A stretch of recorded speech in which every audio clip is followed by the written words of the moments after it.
Good day, everyone. We are the Group 7. Today, we are going to discuss an important concept in understanding globalization, which is the global city. So, for learning objectives, at the end of this lesson, you should be able to explain why globalization is a spatial phenomenon, identify the attributes of global city, and analyze how cities serve as engines of globalization. So the global city serves as a hub for production, finance, and telecommunication. It cannot be helped that a multitude of cultures interact with each other when nation states and multinational corporations behave in a grander scheme, and this constant interaction of cultures occurs in a particular geographical setting which is called the global city. It is also houses industries that promote the globalization of market. Sociologist Saskia Sassen popularized the term global city in 1990s, where it is primary economic and outlined the different characteristics of globality that maintain its link to globalization. So Saskia was able to purchase books, and one of the books she wrote was The Global City. And in that book, she initially identified three global cities, which is the New York, London, and Tokyo. And if we try to assist these cities, the New York, London, and Tokyo, they are the core or the center of global finance and capitalism around the world. Actually, according to the 2019 Global Cities Report, New York ranked the highest, followed by London, Paris, Tokyo, and Hong Kong. They are considered as the home of world's top stock exchanges. Like New York has the New York Stock Exchange, and then London has Financial Times Exchange, and Tokyo has the Nikkei. And the next, recent commentators have expanded the criteria that Sasin used to determine what constitutes a global city. So take this as an example, although it is not wealthy as New York. And then movie making Mika Los Angeles can now rival the Big Apple's culture influence. So kanang the Big Apple kay nickname na siya sa New York City. And then next, San Francisco must now factor in as another global city because it is the home of the most powerful internet companies such as katong mga common social media na gigamit naton like Facebook, Twitter, and Google. And then, and the next kay, the growth of the Chinese economy has turned cities like Shanghai, Beijing, and Guangzhou into centers of trade and finance. And then, actually, according to our reference in the late 1990s, the Chinese government responds the Shanghai Stock Exchange, and since then it has grown to become the fifth largest stock market in the world. But you have to remember that defining a global city can be difficult, and one of the ways of solving this dilemma is to go beyond the simple dichotomy of global and non-global. So next, I'm going to discuss indicators of globality. So what are the attributes of the global city? The foremost characteristic of a global city is economic power. Economic power is largely determines which cities are global. Economic opportunities in a global city make it attractive to talents from across the world. Economic opportunities it's make it attractive to talents from across the world. And next, to measure the economic competitiveness of a city, the Economist Intelligence Unit has added other criteria like market size, purchasing power of citizens, size of the middle class, and potential for growth. The tiny Singapore is considered as Asia's most competitive city because of its strong market, efficient and incorruptible government and livability. So, according to some studies, Singapore is widely regarded as one of the safest countries to live in with consistently low crime rates, a transparent legal system, low poverty, and so on. Global cities are also centers of authority. Washington, D.C. may not be as wealthy as New York, but it is the seat of American state power. Mga major landmark like kanang White House and then kanang Supreme Court in Washington Monument. So, compared with Sydney and Melbourne, Canberra is a sleepy town and not attractive to tourists, but as Australia's political capital, it is home to the country's top politicians, bureaucrats, and policy advisors. Next, the cities that house major international organizations may also be considered centers of political influence. Ang United Nations headquarters kay makita ni siya sa New York, ang European Union headquarters kay sa Brussels, Belgium. Ang Asian headquarters kay makita ni siya sa Jakarta, Indonesia, ug ang European Central Bank it is based in Frankfurt, Germany. So, global cities are centers of higher learning and culture. A city's intellectual influence is seen through the influence of its publishing industry. So most of the teenager in Asia they are moving to cities in Australia because of the leading English language universities there. So take note that education is currently Australia's three largest export after coal and iron.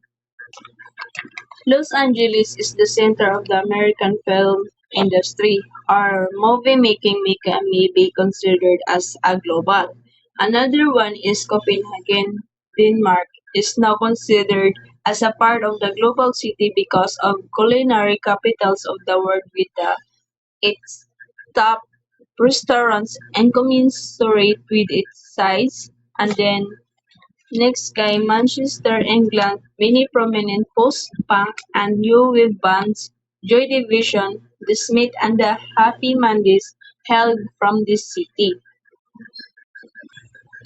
Singapore is slowly becoming a cultural center for the region. Singapore houses some of the region's top television stations and news organizations. Its various art galleries and cinemas also show paintings from artists and filmmakers from Philippines and Thailand, like Berlin, Germany, and Tokyo, Japan. They have large Turkish population that is why they offer some of the best Turkish food which one can find even if he or she is not in Turkey. So today, global cities become culturally diverse. So questions, is Manila can be considered global? So as of now, Manila is not very global because of the dearth of foreign residents in our country.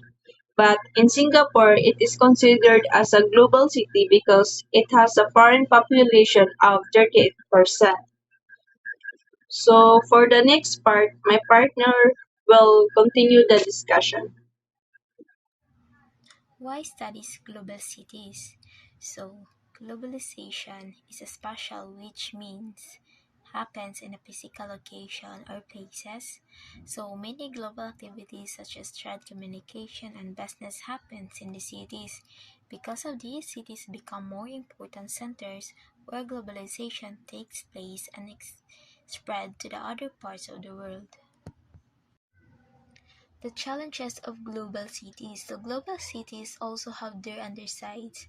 They can be the sides of great inequality and poverty as well as that tremendous violence.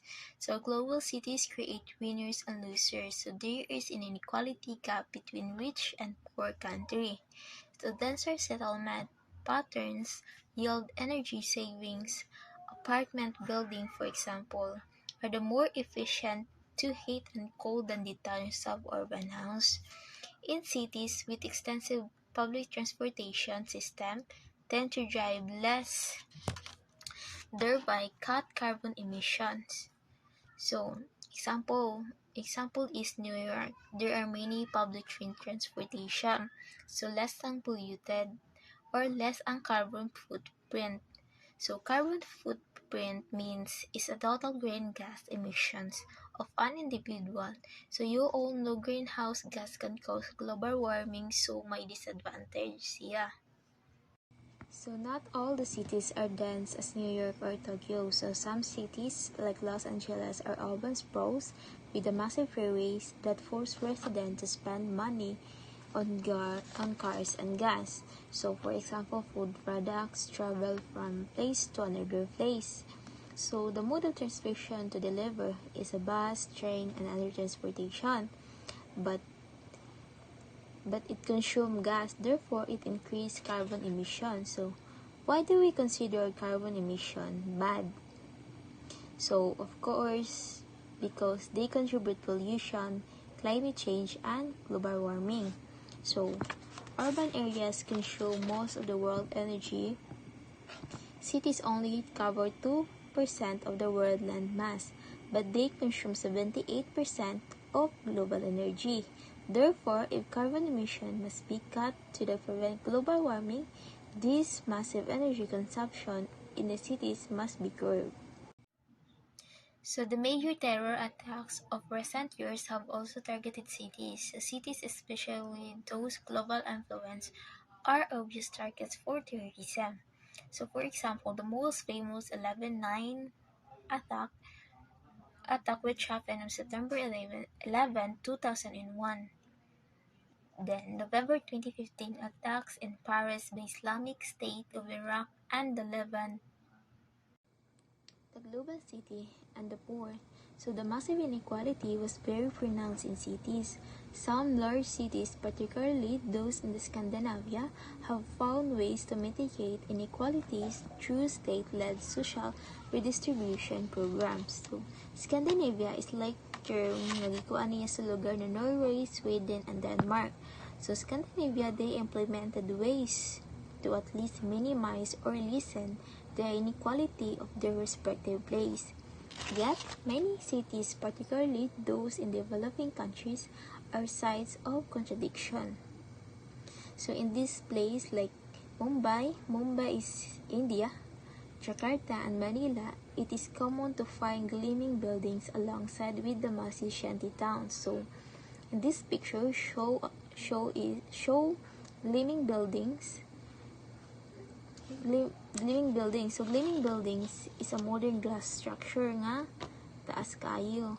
Then alongside makita nimo ang Damascus Shanty Towns, which is a squatter area. So there nimo makita ang inequality. It is very common in siya sa India, Jakarta, and Manila. So the global cities and the poor. In outskirts of New York and San Francisco are poor urban enclaves occupied by African Americans and immigrant families who are often denied opportunity to get a better life. So African and Americans, they are being forced to move farther away from their cities. Of course, as a city attracts more capital and richer residents.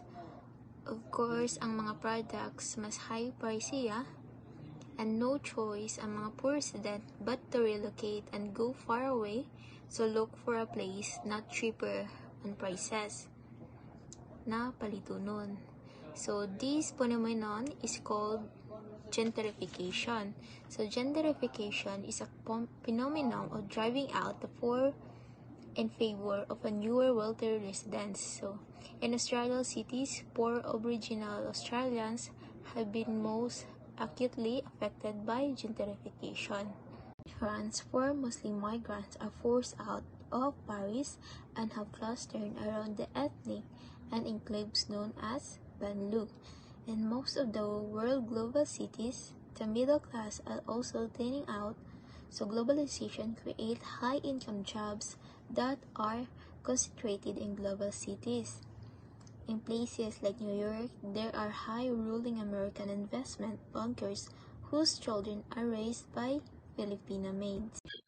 For conclusion, global cities are sites and mediums of globalization. They are materials representations of the phenomenon. Through them, we We see the base of globalization. They are places that create exciting fusions of cultures and ideas. They are also places that generate tremendous wealth. However, they remain sites of great inequality where global servants serve global entrepreneur. And that's all for our topic. And thank you and God bless.